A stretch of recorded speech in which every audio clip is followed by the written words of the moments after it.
अच्छा बच्चों, आज हम एक्सरसाइज 2.4 करने जा रहे हैं। ठीक है, एक्सरसाइज 2.4 है हमारी डिटरमिनेंट की प्रॉपर्टीज ऑफ डिटरमिनेंट की एक्सरसाइज है।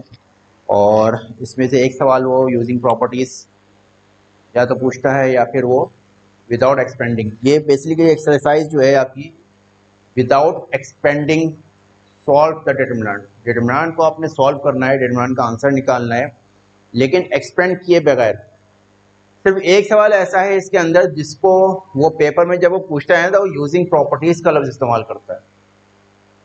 तो दोनों सवाल में फर्क क्या है? अगर तो यूजिंग प्रॉपर्टीज है तो प्रॉपर्टीज आपने अप्लाई करनी है जहां तक आप कर सकते हैं, उसके बाद फिर वो आप डिटरमिनेंट को एक्सपेंड कर देंगे, खोल देंगे। लेकिन अगर उसने ये लफ्ज इस्तेमाल किया है विदाउट एक्सपेंडिंग,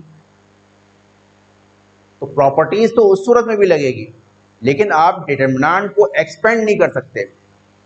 विदाउट एक्सपेंडिंग का मतलब ये है कि एक्सपेंड किए बगैर आपने उस डिटरमिनेंट का आंसर निकालना है। डिटरमिनेंट कहीं भी आकर किसी भी स्टेप पर आकर एक्सपेंड नहीं होगा। तो जितनी भी प्रॉपर्टीज हैं उसके जरिए आपने खोलना है। अब प्रॉपर्टीज इसके अंदर सारी एक्सरसाइज के शुरू होने से पहले आपकी बुक के अंदर मौजूद है। जैसे कि दो रो या दो कॉलम को आप ऐड कर सकते हैं, सब्ट्रैक्ट कर सकते हैं। सॉरी, एक दो या दो से ज़्यादा कॉलम या रो को आप एक रो या कॉलम के अंदर आप ऐड और सब्ट्रैक्ट कर सकते हैं। इसी तरह से आप कोई भी स्केलर नंबर मल्टीप्लाई या डिवाइड कर सकते हैं किसी भी रो या कॉलम से या पूरे डिटरमिनेंट से। इसी तरह से कोई भी रो या कोई भी कॉलम जीरो हो, यानी किसी एक रो का या किसी एक कॉलम का के तमाम एलिमेंट जीरो हो, तो डिटरमिनेंट जीरो के बराबर आता है। ठीक है ना। दो प्रॉपर्टी ऐसी हैं जिसमें जो है डिटरमिनेंट जीरो के बराबर आते हैं। एक तो ये हो गई कि कोई भी एक रो या कोई भी एक कॉलम के तमाम एलिमेंट्स जीरो के बराबर हो, उसका डिटरमिनेंट जीरो के बराबर आएगा। या फिर कोई भी दो रो या फिर कोई भी दो कॉलम सेम हो, आइडेंटिकल सेम हो, तो ऐसे डिटरमिनेंट का आंसर भी क्या आता है? जीरो के बराबर आता है। ठीक है।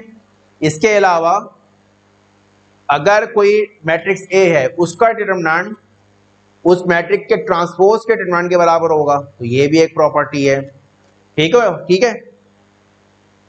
अच्छा, हम किसी भी कॉलम को, अगर कोई कॉलम ऐसी है जो कि जिसमें दो नंबर ऐड हो रहे हैं या सब्ट्रैक्ट हो रहे हैं, तो उस कॉलम को हम तोड़कर उस कॉलम के जरिए, यानी उस डिटरमिनेंट के जरिए हम दो डिटरमिनेंट बना सकते हैं। ठीक है ना। ये भी एक प्रॉपर्टी इसके अंदर सवाल बुक के अंदर मौजूद है। ठीक है। तो ओवरऑल बात ये है कि असल जो इस यहाँ पर सवाल है वो ये है, यही है कि विदाउट एक्सपेंडिंग आपने सॉल्व करना है डिटरमिनेंट को। ठीक है। अब एक सवाल जिसके अंदर वो कहता है वो यूजिंग प्रॉपर्टीज, तो वो भी मैं बताऊंगा, लेकिन उसको भी इंशाल्लाह मैं विदाउट एक्सपेंडिंग ही सॉल्व करके दिखाऊंगा। ठीक है ना। बाकी तमाम प्रॉपर्टीज इसके अंदर मौजूद है। 8 या 9 प्रॉपर्टीज हैं, मैंने तो खैर बता दी, 5-6 तो शायद मैंने वैसे ही बता दी आपको। तो बस वो बाकी भी उसी के अंदर है, जरूरत पड़ेगी तो मैं आपको एक्सप्लेन कर दूंगा। लेकिन बहरहाल वो, क्योंकि जो पिछला लेक्चर हुआ था, अभी तो मैं बताने का मकसद ये है कि कुछ नए बच्चे भी हैं यहाँ पर, तो इसलिए मैं बता रहा हूँ। अदरवाइज वो पीछे में इंट्रोडक्शन तो पिछली क्लास में मैं दे चुका हूँ इसका।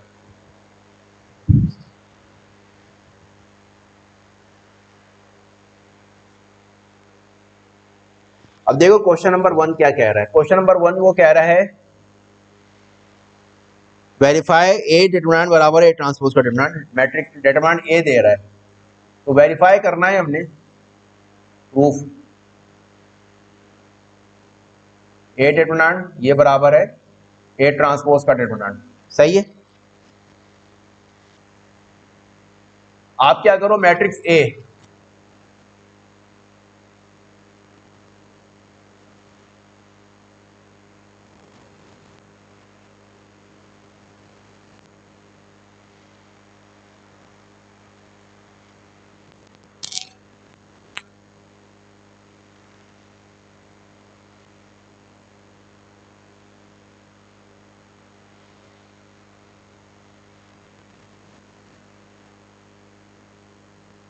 ये हो गया। फिर ए ट्रांसपोज का डिटरमिनेंट, तो ट्रांसपोज कैसे करते हैं, रॉ को कॉलम में 2 5 0 3 4 6 1 -5 1, ठीक है। अब आप इसको डिटरमिनेंट ओपन कर दो, जैसे ओपन किया जाता है, पहला एलिमेंट आपने निकाला, सही है ना, और वो रॉ वो कॉलम छोड़ दी, तो जो बचा वो आपने माइनर के अंदर उतार लिया। मैट्रिक में आप लोग ये सॉल्व करके आए होंगे, और जो साइन जो चलता है डिटरमिनेंट जब वो ओपन करते हैं तो प्लस माइनस चलता है, और उसकी वजह से जो है क्या कहना चाहिए कि अगर कोई प्लस माइनस में ही है कोई एलिमेंट तो उसकी वजह से साइन में चेंज आएगा। अब ये 5 निकाला हमने, तो पहली रॉ और दूसरी कॉलम छूटेगी, तो बचेगा 3 6 1 और 1। फिर प्लस का 0, तो पहली रॉ तीसरा कॉलम 3 4 1 माइनस का 5। यही काम आप राइट हैंड साइड पे भी कर लो, 2 निकाला। अच्छा, यहाँ पर मैं कॉलम यूजिंग कॉलम सॉल्व कर देता हूँ, ठीक है ना, टाइम की बचत हो जाएगी हमारी। तो पहली रॉ पहली कॉलम गई 4 -5 6 1, फिर माइनस का 5 निकाला हमने, कॉलम के जरिए डिटरमिनेंट खोल रहा हूं मैं, तो ये रॉ गई और ये वाली कॉलम गई, तो 3 1 6 और 1। बात आई समझ में, यूजिंग कॉलम खोल रहा हूं मैं राइट हैंड साइड पर, तो ये वाली रॉ जाएगी और ये वाली कॉलम जाएगी। फिर प्लस का 0, ये कॉलम गई और ये रॉ गई, तो ये बचेगा 3 4 माइनस का 5। अब ये माइनर दोनों तरफ ये तो खत्म हो गया, बाकी इन दोनों को खोल दो आप। 4 1 4 minus minus plus 5 6 30 minus 5 3 1 3 6 1 6। Right hand side पर 4 1 4 प्लस 30 माइनस 5 3 1 3 6 1 6। तो क्या हो गया ये 34, तो 34 इंटू 8, तो ये 68 हो जाएगा, ऐसा ही है ना, सॉरी 34 इंटू 2, तो ये 68 हो जाएगा। और माइनस का ये 3 बचेगा, माइनस का 3 बचेगा, तो minus minus plus 5 3 15 equals to, यहाँ पर भी ऐसे ही होगा 68 प्लस का 15, तो वही आ रहा है ना भाई, सेम आ रहा है। कितना हो गया ये 13 83, सही है ना, हो गया ये।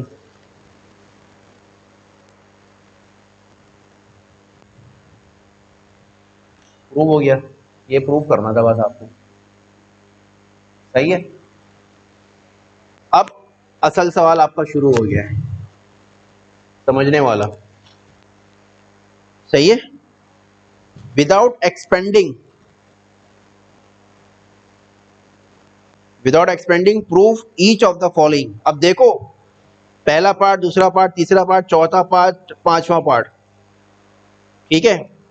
ये सारे पार्ट्स जो हैं बच्चों क्या हैं, ये आप इसके अंदर गौर करो, तो ये सारे ही पार्ट क्या हो रहे हैं, 0 के बराबर है, 0 के बराबर है। अब तो 0 की प्रॉपर्टी, 0 वाली प्रॉपर्टी मैंने 2 बताई है। पहली कि अगर किसी भी रॉ या कॉलम के तमाम एलिमेंट्स 0 हो जाएं, डिटरमिनेंट 0 आएगा, डिटरमिनेंट 0 के बराबर होगा। दूसरी प्रॉपर्टी क्या थी, कोई भी 2 रॉ या कोई भी 2 कॉलम इक्वल है, सेम है, आइडेंटिकल है, उसका डिटरमिनेंट भी 0 आता है। तो अब या तो ये होल 0 वाली प्रॉपर्टी लगेगी कि सारे एलिमेंट 0 होंगे रॉ या कॉलम के, या फिर 2 रॉ या 2 कॉलम आइडेंटिकल सेम होंगे, दोनों में से कोई एक लगेगी। तो अगर मैं बात करूं इसके पहले पार्ट की, क्वेश्चन नंबर 2 का पहला पार्ट, प्रूफ, सही है ना। मैं लेफ्ट हैंड साइड लेकर चल रहा हूं। ए डिटरमिनेंट हमारे पास है x plus y, y plus z, z plus x. यहां पर z, x और y 1 1 1, सही है ना। अब प्रॉपर्टी क्या कहती है? Property add subtract multiplication division common, ये दो, ये जो चार प्रॉपर्टी है तो कॉमन है। अब अगर हम मिसाल के तौर पर पहली रो में से दूसरी रो को माइनस कर दें तो कोई फायदा नहीं है, लेकिन अगर हम पहली रो के अंदर दूसरी रो को ऐड कर दें तो यहां पर भी क्या आ जाएगा? x plus y plus z, x plus y plus z, x plus y plus z. तो x plus y plus z ये कॉमन आ जाएगा। तो हम क्या करते हैं, R1 के अंदर R1 प्लस R2 कर देते हैं, सही है। x प्लस वाई, तो ये z आकर ऐड होगा, फिर x, ये z x पहले आकर ऐड हो जाएगा, फिर y प्लस z, फिर यहां पर x, फिर y ऐड होगा सेकंड कॉलम रो से और ये z होगा। बाकी सेकंड रो ऐसी ही रहेगी और थर्ड रो ऐसे ही रहेगी। अब पहली रो से taking common,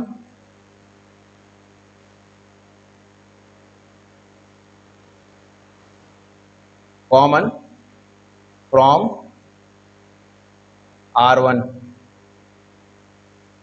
x plus y plus z, तो यहां क्या बचा? 1 1 1 z x y 1 1 1, दो रॉस कॉमन आ गई। तो हम ये कह सकते हैं इफ टू रॉस और columns are same then determinant ये 0 के बराबर होगा, ठीक है ना। यहां पर आकर ये प्रूव हो गया। Therefore A determinant is equal to right hand side, जो कि 0 है।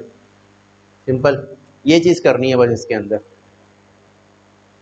तो देखो हमने कहीं पर भी एक्सपेंड नहीं किया डिटरमिनेंट को, डिटरमिनेंट कहीं भी एक्सपेंड नहीं हुआ है, बस ये प्रॉपर्टी लगाई, सॉल्व कर दिया, सही है ना।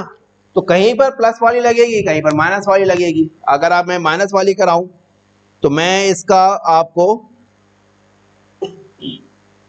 ठीक है ना, पार्ट 2 जो है इसका, उसको कॉलम 3 को 3 में कॉलम 2 को ऐड कर दो और फिर कॉमन निकल जाएगा, ठीक है ना। पार्ट 3 के अंदर भी ऐसे ही कर लो कि कॉलम 2 और 3 को कॉलम 4 में ऐड कर दो, जबकि पहले कॉलम से k कॉमन आएगा, दूसरे कॉलम में से A B C D common आ जाएगा, a plus B plus C plus D common आ जाएगा, तो दो कॉमन आ जाएंगी, ठीक है ना। तीसरे में भी ऐसे ही है, दूसरी C2 को C3 में ऐड कर दो तो वही कॉमन आएगा। अब ये चौथा पार्ट देख लो, सॉरी तीसरे का चौथा पार्ट, दूसरा पार्ट, सॉरी क्वेश्चन नंबर 3 का पहला पार्ट तो बता दिया मैंने, 3 का दूसरा पार्ट करा देता हूं मैं। दूसरा पार्ट, इसके अंदर भी हमें राइट हैंड साइड पे क्या चाहिए? प्रूफ, सॉरी 0 चाहिए, सही है।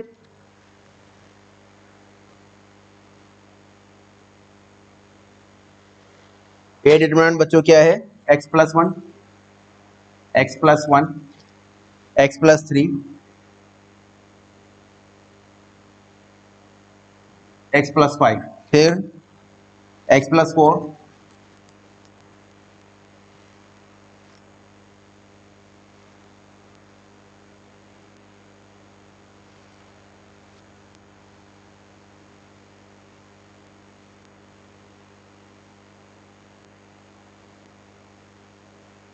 लेवल, सही है।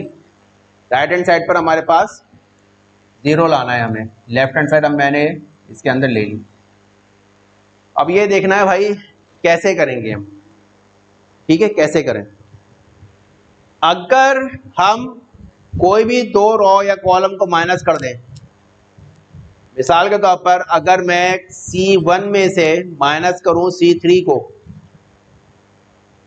और इसी तरह से C2 को, और इसी तरह से C3 में से भी C2 को माइनस कर दूं, तो यहां पर C1 में से C3 माइनस करेंगे तो यह हो जाएगा, बचेगा -2, इधर भी -2, इधर भी -2।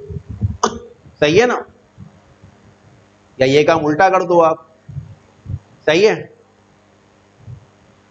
और यहां पर भी ऐसे ही कर लें अगर आप, कि यहां पर ये +2 बचेगा। चलो मैं दिखाता हूं इसको। C1, ये प्रॉपर्टी, ये जो लिख रहा हूं ना मैं, ये जो लिखा है ये प्रॉपर्टी मैंने अप्लाई की है। C1 की पहले बात करेंगे। C1 में से C1 में C2 कर दो, इसी तरह से C3 के अंदर भी C3 - C2 कर दो। सही है। ए डिटरमिनेंट C1 का पहला एलिमेंट क्या है? x+1।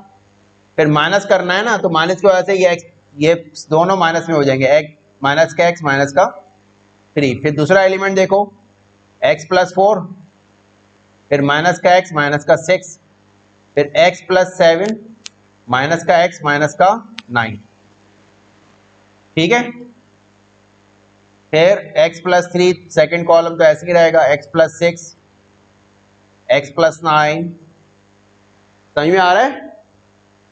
उसके बाद यहां पर भी ऐसे ही कर दो कि x+5, -x -3, x+8, -x -3, नहीं सॉरी, -6, x+11, -x -9। जो कट रहा है उसको काट दो। तो देखो यहां क्या बचेगा, इधर बचेगा आपके पास 1, ये तो कट गया, +1, -3, -2, इधर भी -2, इधर भी -2। सही है। फिर ये मिडिल कॉलम जो है C2, x+3, x+6, x+9। अब इधर देख लो, 5 - 3 2, फिर 8 - 6 2, फिर 11 - 9 2। अब फर्स्ट कॉलम से थर्ड कॉलम से यहां कर देता हूं मैं, टेकिंग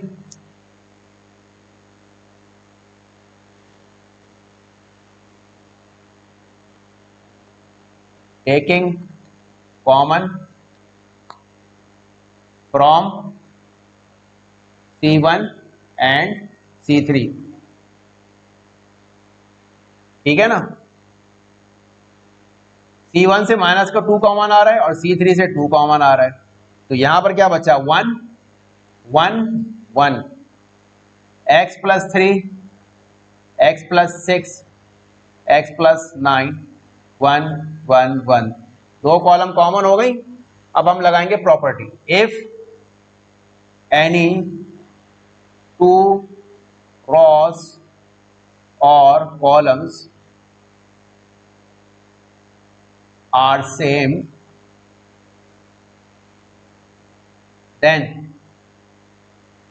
ए डिटरमिनेंट ये बराबर हो जाएगा 0 के, और ए determinant is equal to right hand side. ये हो गया बच्चों प्रूफ। ये करना है इसके अंदर। सही है? समझ में आ रहा है? अब इसके जरा स्क्रीनशॉट और जो भी आपकी तस्वीर खींचनी खींचो, ताकि फिर मैं असल सवाल की तरफ जाऊं फटाफट करके।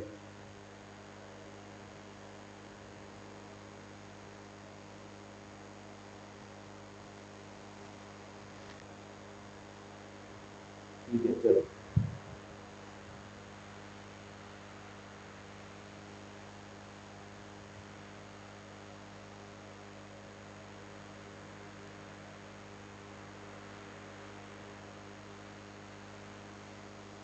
ठीक है।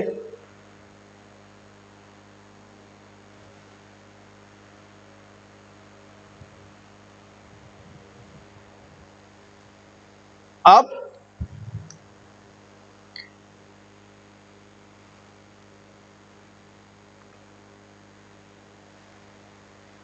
आ जाओ बच्चों क्वेश्चन नंबर 3 का चौथा पार्ट। ये वो सवाल है जो पेपर में यूजिंग प्रॉपर्टीज देता है, यूजिंग प्रॉपर्टीज, ठीक है ना। Prove the following determinant, prove करने के लिए कहता है डिटरमिनेंट को यूजिंग प्रॉपर्टीज, ठीक है।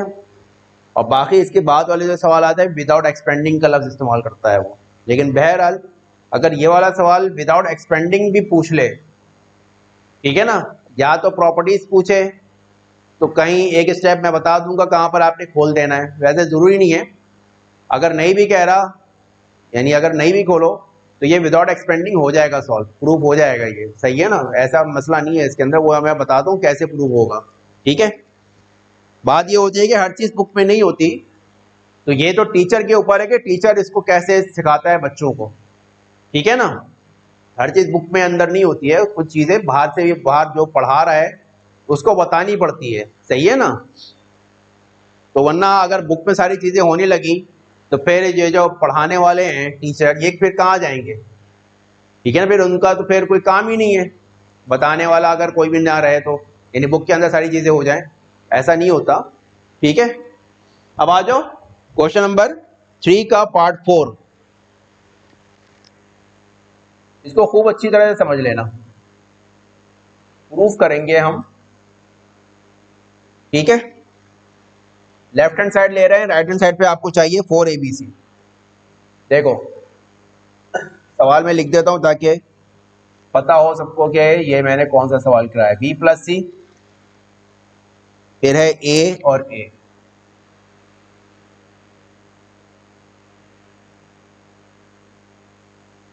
फिर है B, A + C, C + A लिखा मैंने, A + C कर दिया, फिर है B, फिर है C, C A + B, C C A + B। बच्चों राइट हैंड साइड पे वो कह रहा है 4ABC, ये फाइंड करना है, प्रूफ करना है। हम लेफ्ट हैंड साइड लेकर चल रहे हैं, राइट हैंड साइड हम लेकर आएंगे और विदाउट एक्सपेंडिंग हम करेंगे, विदाउट एक्सपेंडिंग। ये करना है हमने, एक्सपेंड नहीं करना कहीं भी, किसी भी स्टेप पर आकर हमने इसको एक्सपेंड नहीं करना। मैं प्रॉपर्टीज ही लगाएंगे इसको, इस पर प्रॉपर्टीज लगाकर ही सॉल्व करेंगे, लेकिन हम कहीं भी एक्सपेंड नहीं करेंगे इसको। लेफ्ट हैंड साइड को हमने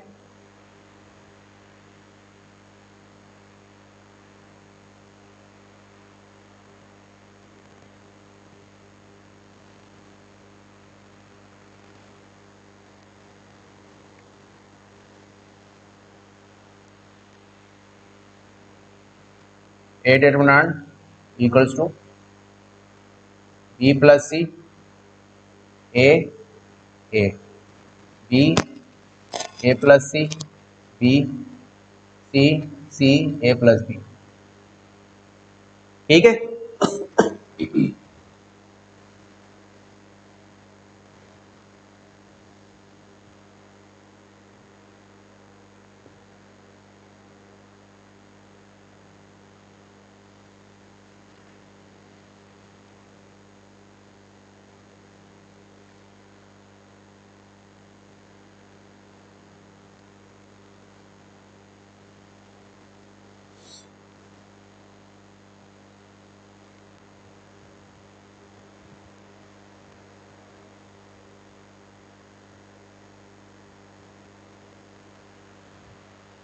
समझ में आ गया, ठीक है ना। अब हम पहला काम क्या करते हैं, अब देखो हम ये कोशिश करते हैं कि हमारे पास कुछ जगह पर जो ना 0 आ जाए। हम ये करते हैं कि R1 के अंदर जो है ना R2 और R3 R1 से माइनस करा देते हैं, सही है ना। R1 से R2 और R3 माइनस करा देते हैं। अब आप देखो ये आपका आ गया B + C, फिर यहां से B आएगा माइनस का B हो जाएगा, फिर नीचे वाली से C आएगा माइनस का C हो जाएगा। यही काम यहां पर करो, ए होगा, अब ये माइनस का ए माइनस का सी होगा, फिर ये भी माइनस का सी हो जाएगा, फिर इधर ए है, फिर ये माइनस का बी आएगा नीचे से, फिर माइनस का ए माइनस का बी नीचे से आ जाएगा। बाकी आप ऐसे ही उतार लो, सी सी ए प्लस बी। सही है, हो गया यहां तक। अब जो बच्चों कट रहा है ना उसको काट दो, ये कट गया, यहां पर ए कट गया और यहां पर भी ए कट जाएगा, तो ये हो जाएगा बच्चों, इधर तो आपके पास 0 आ गया, इधर आपके पास माइनस का 2c आएगा और यहाँ पर माइनस का 2b आ जाएगा, जबकि ये हो जाएगा b a प्लस सी और b c c a plus B. ठीक है ना। अब पहली रो से कॉमन ले लो, टेकिंग कॉमन,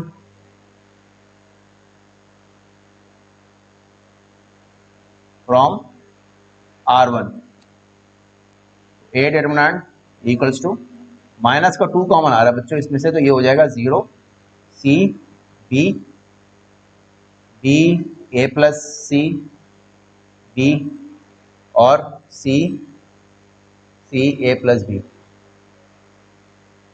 हो गया ये काम, यहां तो कोई मसला तो नहीं है। ठीक है ना।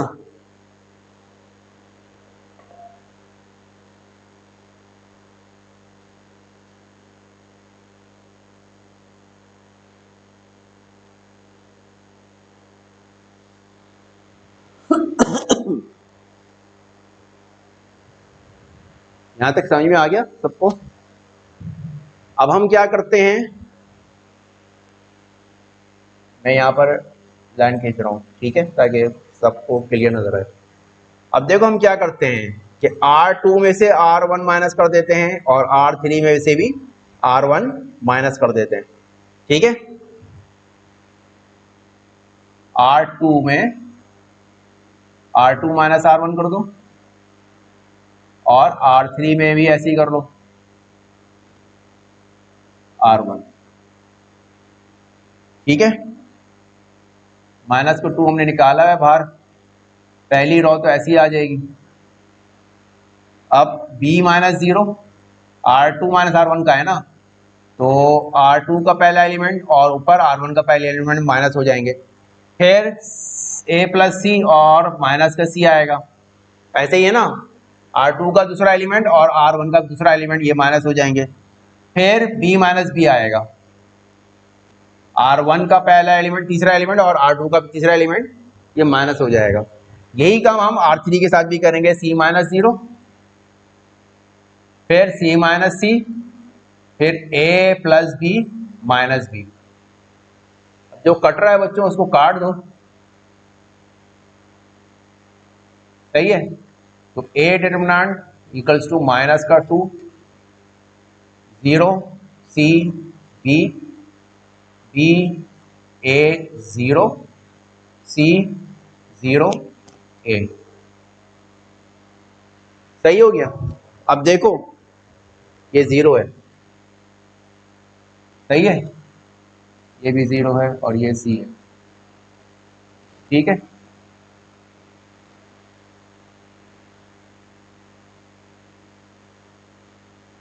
सही है,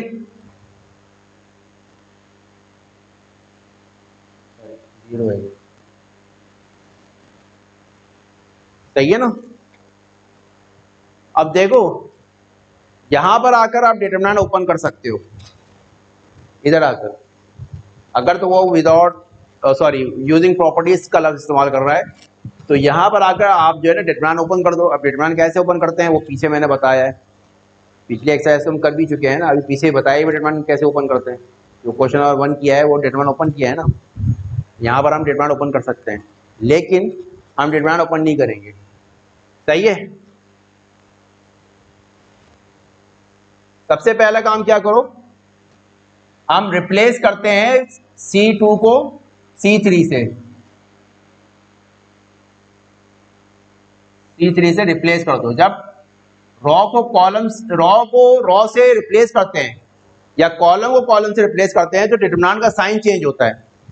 अगर प्लस है तो माइनस हो जाएगा, अगर माइनस है तो प्लस हो जाएगा। तो जितनी दफा भी चेंज करोगे ना उतनी दफा साइन बार बार चेंज होगा। प्लस है तो माइनस, फिर चेंज किया तो फिर प्लस हो जाएगा, फिर चेंज किया तो फिर माइनस हो जाएगा। तो ये जितनी दफा इंटरचेंज करोगे तो डिटरमिनेंट का साइन चेंज होता रहेगा। सही है ना। मैं रेड पेन इसलिए इस्तेमाल कर रहा हूँ ताकि आपको पता हो कि मैं आप करके आ रहा हूँ। मैं विदाउट एक्सपेंडिंग के लिए कर रहा हूँ ये।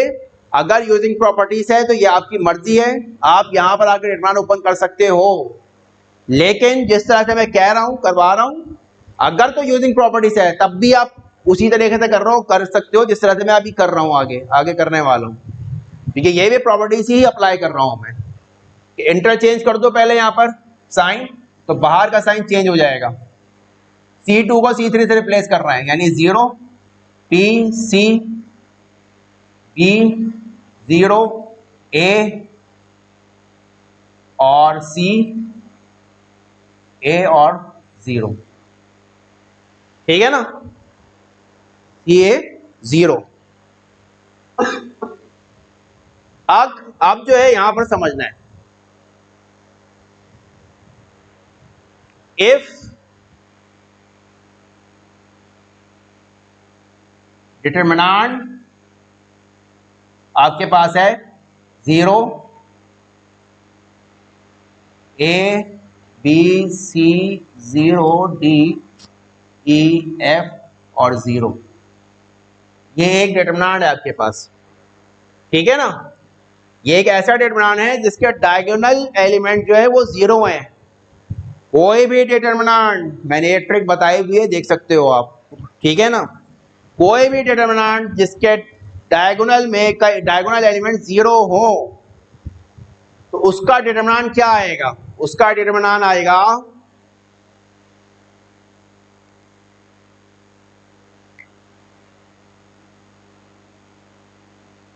ACE plus BDF। देन सही है ना, क्या ग्रेटर देन का साइन, लेस देन का साइन, AD ACE BDF। बात आ रही है समझ में? दोबारा समझ लो, कोई भी ऐसा मैट्रिक्स जिसके डायगोनल का एलिमेंट 0 हो उसका डिटरमिनेंट आएगा ACE प्लस BDF। मैंने ये मिसाल यहां पर दी है, 0 0 0 डायगोनल है, A B C D E F है यहां पर। तो मैंने क्या किया, A को C से मल्टीप्लाई किया और C को E से मल्टीप्लाई किया, प्लस B को D से मल्टीप्लाई किया और D को फिर F से कर दिया, तो BDF ये होगा। अब इसके हिसाब से यहां पर क्या होगा, तो देखो ये A डिटरमिनेंट चल रहा है 2, A क्या ग्रेटर देन और लेस देन है ना, ग्रेटर देन और लेस देन है, तो यानी ACE, देखो ACE और BDF CBA।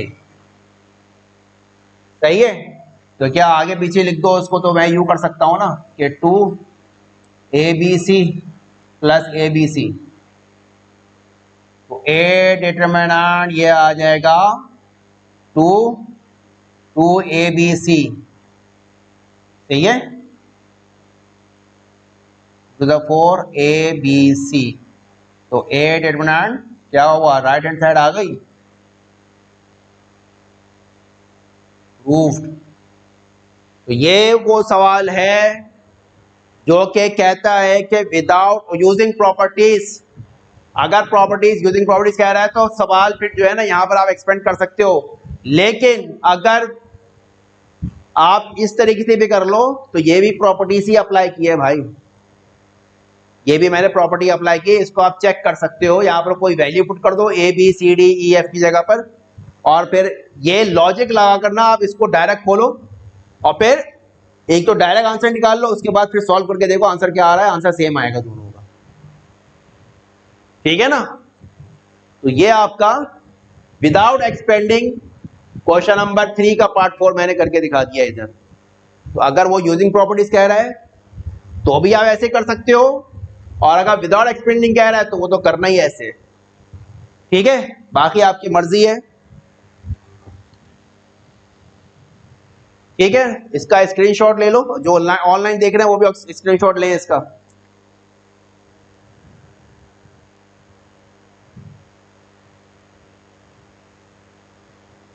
क्या कह रहे हो भाई, इसका ये प्रूफ करके दिखाऊं? चलो मैं दिखाता हूँ, एग्जाम्पल से समझाता हूँ मैं ये सवाल ना, ये जो मैंने लिखी है ना प्रॉपर्टी, ये मैं तुम्हें एग्जाम्पल से समझाता हूँ, ठीक है। ये अगर तस्वीर खींच लो इसकी, अगर हो गया तो मैं मिटाऊं उसको, चलो।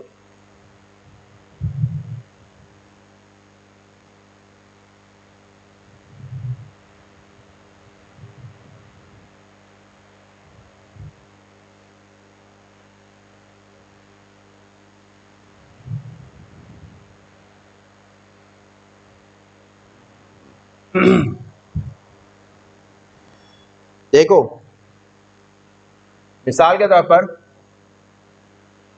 एक सवाल है आपके पास कि ए डिटरमिनेंट है, इसका आंसर निकालना है आपने 0 1 2 3 0 4 5 6 0, सही है ना। अब हमें पता है इफ ए डिटरमिनेंट ये बराबर है 0 A B C, तो देन ए डिटरमिनेंट बराबर आएगा किसके, A C E plus B D F के, ऐसे ही है ना, ग्रेटर देन और लेस देन। तो मैं बताऊं आपको इसका आंसर क्या आएगा, इसका आंसर आएगा 1 3 3 3 5 15, 15 हो गया ये, फिर 2 4 8 8 6 48, तो 15 प्लस 48 63 हो जाएगा ये, 15 प्लस 48 63, सही है ना। तो मैंने इस तरह से ये आंसर निकाल दिया, ये आपका आंसर जो आ रहा है ना ये 63 आ रहा है, इसका आंसर 63। तो क्या 63 आ रहा है या नहीं आ रहा, आप उसको चेक करते हैं, ठीक है ना। सॉल्व करते हैं, एक्सपेंड कर रहे हैं, ठीक है। हमने ये वाला 0 निकाला, ये रो गई और ये वाली कॉलम गई,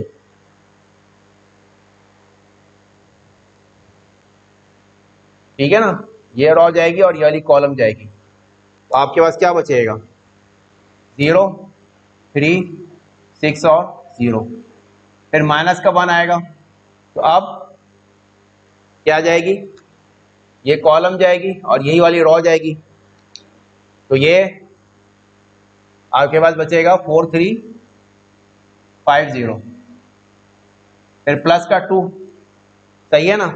तो अब वही होगा कि ये वाली कॉलम और ये वाली रो जाएगी, ठीक है, तो ये हो जाएगा 4 0 5 6, सही है। तो ये तो आपके पास 0 ही हो गया, माइनस से 0 अप्लाई हो रहा है ना, माइनस का 1 4 0 0 5 3 15, माइनस का 15 प्लस 2 4 6 24 माइनस का 0, ठीक है ना। तो ये माइनस माइनस प्लस हो जाएगा, प्लस का 15 और प्लस 24 इंटू 2 48, क्या आ रहा है ये 63 आ रहा है, नहीं आ रहा, मेरा आंसर सही था या नहीं था। तो भाई ये करना है यार, लगे बंदो, ये रहा, ठीक है ना, ये करके दिखा दिया आपको। अब कोई मसला है नहीं है, टेंशन क्यों लेते हो यार, मैथ सॉल्व करने के कई तरीके होते हैं, जरूरी थोड़ी है कि सब एक फॉलो कर रहे हैं तो हम भी उसी को फॉलो करें, तरीके होते हैं मैथ, देखो मैथ प्रैक्टिस मांगती है, ठीक है ना। अगर कोई सवाल नहीं हो रहा तो जो मैथ पढ़ने के इंटरेस्ट होता है ना जिनको, वो पीछे लगते हैं उस सवाल के कि यार मैं इसको सॉल्व करके देखूंगा, हो जाएगा सॉल्व, कैसे नहीं सॉल्व होगा ये, एक दफा नहीं होगा, दो दफा नहीं होगा, तीन दफा नहीं होगा, चौथी दफा लाजमी होगा। करो, लेकिन आप करो तो सही। आप लोगों के अंदर पहले जनरेशन में ये था कि वो पीछे लगते थे एक काम के। आज के जनरेशन में वो चीज ही नहीं है। वो ये चाहते हैं बस नहीं हो रहा ना, जान छोड़ो, मट्टी पाओ उसको, फेंक दो साइड में, साइड लाइन कर दो उसको, ठीक है। या फिर वो चैट जीपीटी का वो सहारा लेते हैं। अब उसको थोड़ी सब कुछ पता है, वो कंप्यूटर है भाई, आप इंसान हो। अकल आप अल्लाह ने आपको दिया, कंप्यूटर को थोड़ी दिया है अकल। कंप्यूटर चलाने के लिए भी अकल की जरूरत पड़ती है, ठीक है ना। कैलकुलेटर, साइंटिफिक कैलकुलेटर इस्तेमाल करते हो आप लोग, क्या इस्तेमाल करते हो? हर चीज आप उसको अकल से इस्तेमाल करोगे तो वो सही चलेगा। अगर अकल से हटकर इस्तेमाल करोगे तो वो उसके बाद अकल थोड़ी है, ठीक है। अगले सवाल पर चलते हैं अब हम। तो वो सवाल जो था एक, वो मैंने आप लोगों को बता दिया कि किस तरह से होगा विदाउट एक्सपेंडिंग।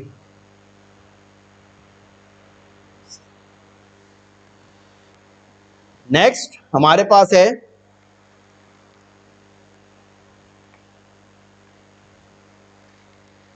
3 का 5।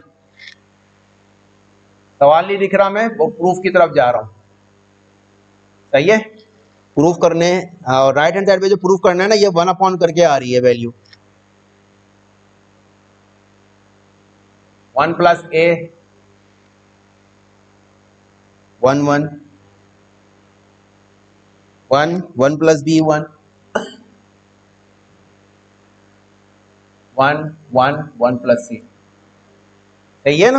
अब आप क्या करो, divide multiply by, divide and multiply by A B, या चलो ये कर देते हैं, दूसरे तरीके से लिखते हैं। R1 को आप डिवाइड मल्टीप्लाई कराओ ए से, और बी को डिवाइड R2 को मल्टीप्लाई और डिवाइड कराओ बी से, और R3 को सी से डिवाइड मल्टीप्लाई करा दो, तो ये हो जाएगा। अब मल्टीप्लिकेशन वाले को जो है ना, सॉरी डिवाइड वाले को अंदर ले जाओ, मल्टीप्लिकेशन वाले को बाहर रखो। ए बी सी हमने बाहर रखा, बाकी ये हो जाएगा आपका 1 plus A upon A, 1 upon A 1 upon A, then 1 upon B 1 plus B upon B 1 upon B, फिर 1 अपॉन सी 1 अपॉन सी 1 प्लस सी अपॉन सी। अब इनको एलसीएम की फॉर्म में ब्रेक कर दो,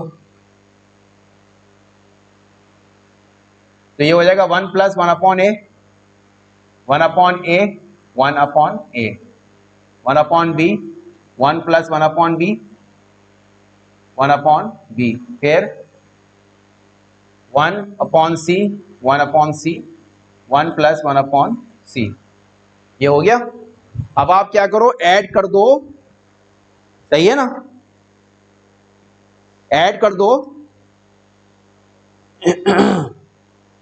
C1 में C2 और C3 ऐड कर दो, सही है ना। सॉरी R1 में, C1 कह रहा हूं मैं, R1 में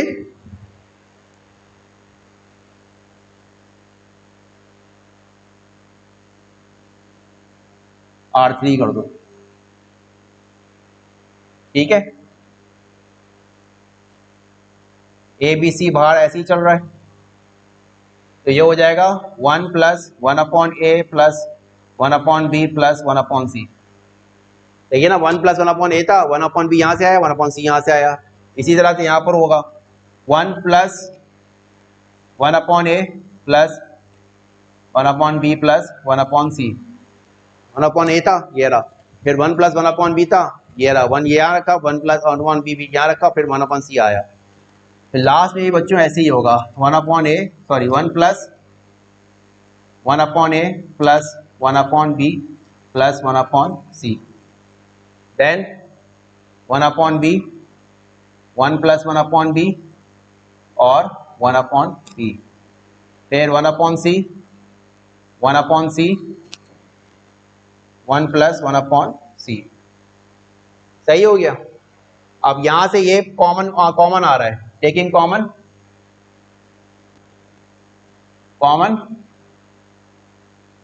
from R1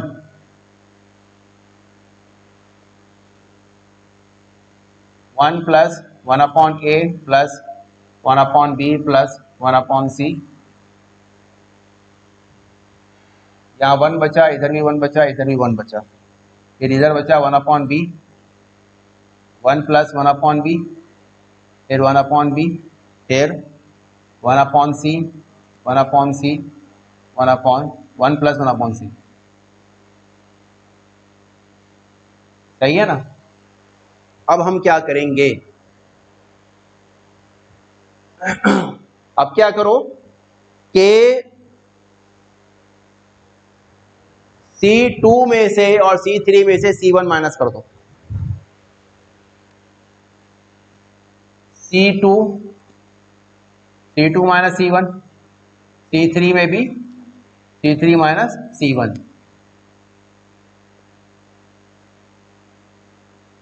1 plus 1 upon A plus 1 upon B plus 1 upon C. यहाँ हो जाएगा, ये तो पहली कॉलम तो ऐसी रहेगी 1 अपॉन बी 1 अपॉन सी। सही है। फिर 1 minus 1, 1 plus 1 upon B minus 1 upon B, फिर 1 अपॉन सी माइनस 1 अपॉन सी। देन यहाँ पर होगा 1 माइनस 1, फिर 1 upon B minus 1 upon B, फिर 1 plus 1 upon C minus 1 upon C. समझ में आ गया। दूसरी कॉलम में से पहली कॉलम को माइनस किया और तीसरी कॉलम में से पहली कॉलम को माइनस कर दिया। जो कट रहा है उसको बच्चों काट दो। अब देखो क्या बच रहा है।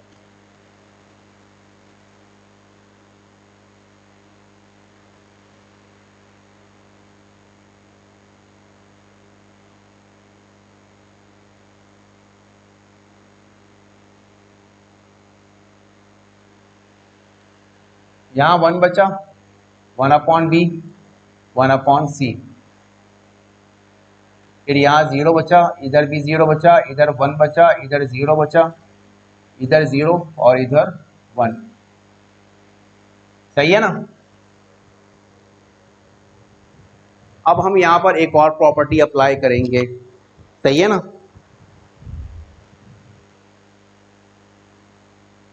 For any triangular matrix,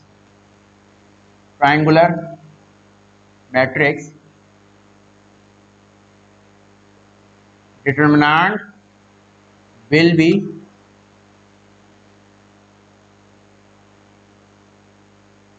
the product of diagonal। किसी भी ट्रायंगुलर मैट्रिक्स, ये प्रॉपर्टी तो खैर डायगोनल मैट्रिक्स से भी अप्लाई होगी, स्केलर पर भी अप्लाई हो जाएगी, यूनिट पर भी अप्लाई हो जाएगी। ट्रायंगुलर से बना अपर और लोअर ट्रायंगुलर मैट्रिक्स दोनों पर अप्लाई हो जाएगी। बहरहाल यहाँ पर क्योंकि ट्रायंगुलर मैट्रिक्स बन रहा है, सॉरी अपर ट्रायंगुलर मैट्रिक्स बन रही है ना, सॉरी उल्टा बोल रहा हूँ, लोअर ट्रायंगुलर मैट्रिक्स बन रही है। सही है ना। तो for any triangular matrix determinant will be the product of the diagonal. Diagonal का प्रोडक्ट होगा डिटरमिनेंट, यानी ए डिटरमिनेंट यह आ जाएगा A B C 1 plus 1 upon A plus 1 upon B plus 1 upon C, और ये हो जाएगा 1 इंटू 1 इंटू 1, 1 इंटू 1 इंटू 1 तो यही रहेगा। तो ए डिटरमिनेंट बच्चों हो जाएगा A B C 1 plus 1 upon A plus 1 upon B plus 1 upon C. एक ये हो गया, और ए determinant is equal to A B C plus B C plus A C plus A B. ठीक है ना। यानी ए डिटरमिनेंट आपका राइट हैंड साइड के बराबर आ गया। ये आपका सवाल प्रूव हो जाएगा। ये होना है। सही हो गया।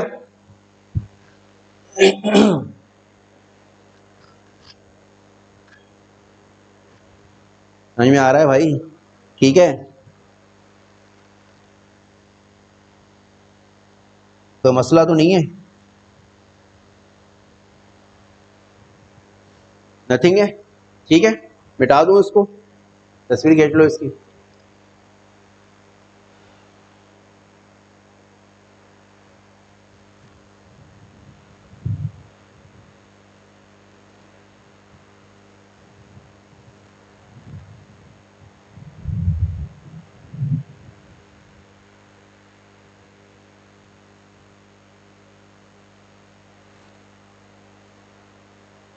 ठीक है,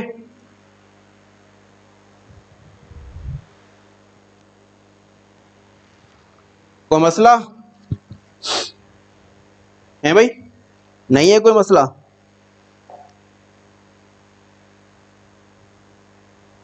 तो अब इसका छठा पार्ट और फिर क्वेश्चन नंबर 4 और 5, ठीक है ना।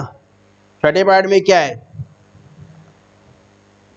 लेफ्ट हैंड साइड लेकर आज चलना है, राइट हैंड साइड आ जाएगी, ठीक है।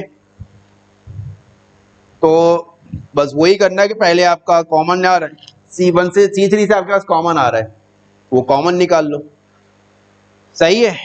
देन उसको फिर पहली रॉ को आप अल्फा से मल्टीप्लाई करा दो, दूसरी रॉ को बीटा से, तीसरी रॉ को गामा से, तो ये फिर आपका जो है ना फॉर्म बननी शुरू हो जाएगी। ये 2 दफा होगा ये काम। अभी आप कॉमन निकालोगे C3 से, फिर C2 पर इसी तरह की सिचुएशन आ जाएगी, फिर दोबारा से मल्टीप्लाई कर देना, पहली रॉ को अल्फा से, दूसरी रॉ को बीटा से, तीसरी रॉ को गामा से, ठीक है। और फिर वो राइट हैंड साइड बराबर आ जाएगी उसके। इस तरह से वो कह रहा है without expanding the determinant prove that, ठीक है ना। Left hand side, middle side, right hand side, ये तीनों बराबर आनी चाहिए, सही है। तो पहले के अंदर तो ये है कि इंटरचेंज होगी पोजीशन, रॉ को कॉलम से चेंज करेंगे, जबकि तीसरे के अंदर क्या है आपका यानी है आपकी एक का डिटरमिनेंट बराबर होगा ए ट्रांसपोज का डिटरमिनेंट, वो प्रॉपर्टी लग रही है उसके अंदर, ठीक है ना।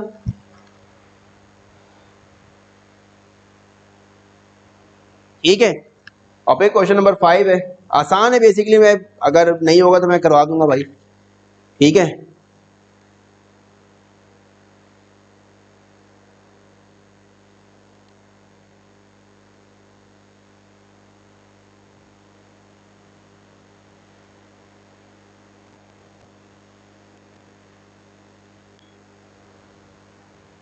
इसका 5वां पार्ट करवा रहा हूं मैं, ठीक है ना।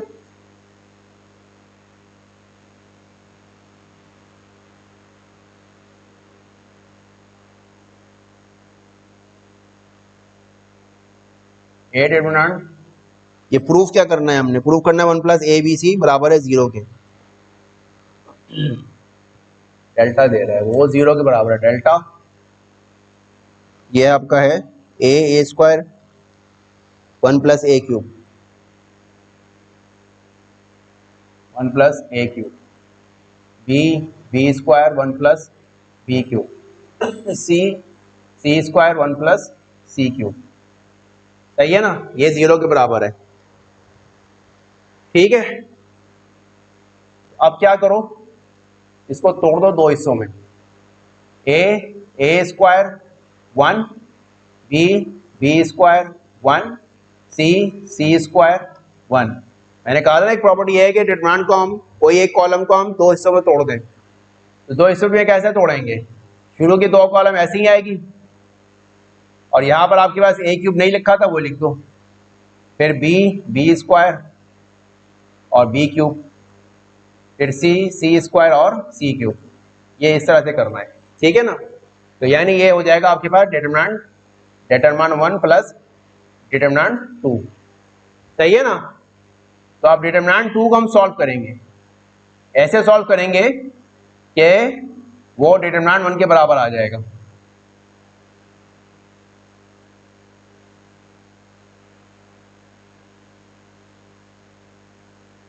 अब देखो पहली रॉ से ए कॉमन आ रहा है, दूसरी रॉ से बी और तीसरी रॉ से सी कॉमन आ रहा है, तो यहां बचा 1 ए स्क्वायर, 1 बी स्क्वायर, 1 सी और सी स्क्वायर, सही है। पोजीशन इंटरचेंज करो,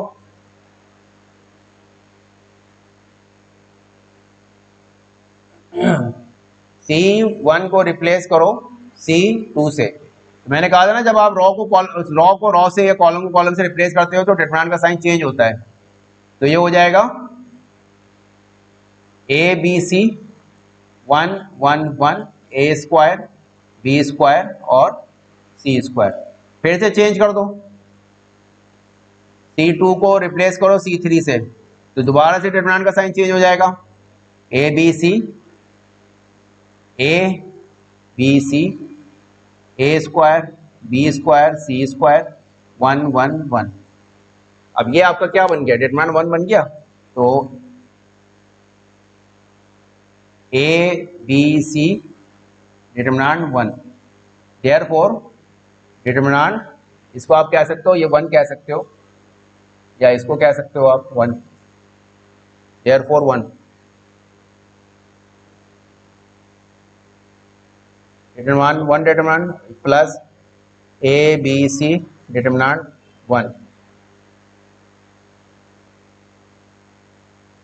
1 प्लस ए बी सी, ठीक है ना। बट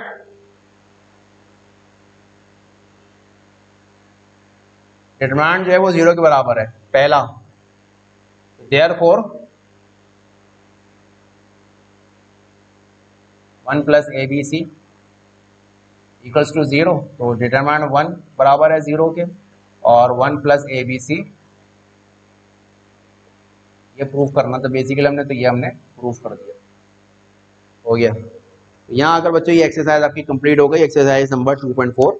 जो सवाल मैंने छोड़े हैं उसको ट्राई करना, ना हो तो मैंने एक्स्ट्रा सवाल भी लिखे हैं इस पे विदाउट एक्सपेंडिंग वाले, ठीक है ना, तो वो भी मैं करवाऊंगा। तो बहरहाल जो नहीं हो रहा वो मैं बता दूंगा मैं, ठीक है ना। बाकी इसको कर लो, नेक्स्ट क्लास में हम इंशाल्लाह नेक्स्ट एक्सरसाइज शुरू कर देंगे।